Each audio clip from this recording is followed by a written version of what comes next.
a wonderful, very creative notion of a single cell that has the capacity when it divides to give a reproduction of itself, as well as one cell going off to become all of the other cells that can make up a tissue, an organ, the whole body. So it has this really unusual characteristic of these two outcomes from a single division. Most cell types, they're either moving their way progressively towards something that's more defined, more specialized, more restricted at what it can do. And they also have the capacity to, they don't have the capacity to essentially renew.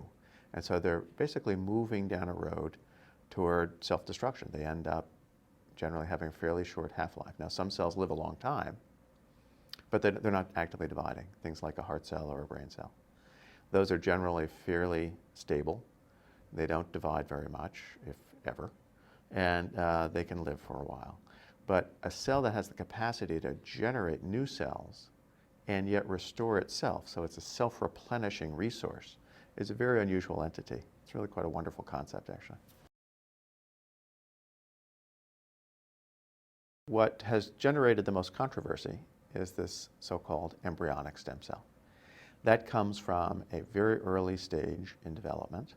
It is after the first week to 10 days following fertilization in the human. Those cells have unique capability to become virtually any cell type, so they're called pluripotent. Most cells after that time are much more restricted in what they can become. But stem cells of this more restricted nature stay with us throughout life. So we all have stem cells. These are cells that are capable of forming, for example, all of the cells of the blood, so-called blood stem cell. Very important part of active therapy today. We have those in the skin, we have those in the skeleton, we have those in the intestine. We have many of those different adult stem cell types, but they're limited in what they can become. They can't have the ability for, say, a blood stem cell to become a nerve cell, whereas these other pluripotent cells can. Now, though that divide between the pluripotent stem cell or embryonic stem cell and the adult stem cell was something that was thought to be an unbridgeable gap.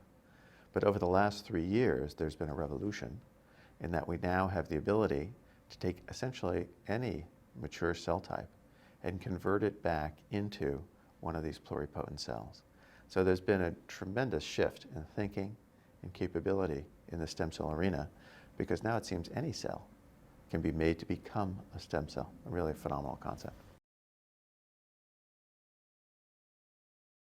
This idea that you could regenerate tissue is one that could really potentially reverse some of the calculus of how any new medical intervention means essentially incremental additive costs. We're hoping that if we really can accomplish even part of the promise of stem cells, that we'll be able to put back in place tissue that might otherwise have been damaged. If that tissue is capable of sustaining function, what that could do would be to reverse some of the disability. That could reverse some of the dependence on chronic care. If we could improve, for example, the heart function of individuals who have really terrible heart failure, well, those individuals are bedridden and are highly dependent on healthcare providers, on their family, on medicines. If you can provide some of that function, you can restore some degree of independence, the impact on an individual life would be enormous. If we think about multiplying that in terms of its impact on those care providers, those healthcare needs, the societal implications could be really actually quite dramatic. And so we're hoping that the investment in this area is one that will, in many ways, generate a return that may have the potential of lowering our healthcare costs. If this is something that really offers the chance to reduce disability, that would be, we have to explore that. It's really something that our healthcare system so needs now as a way to try to reduce some of the costs.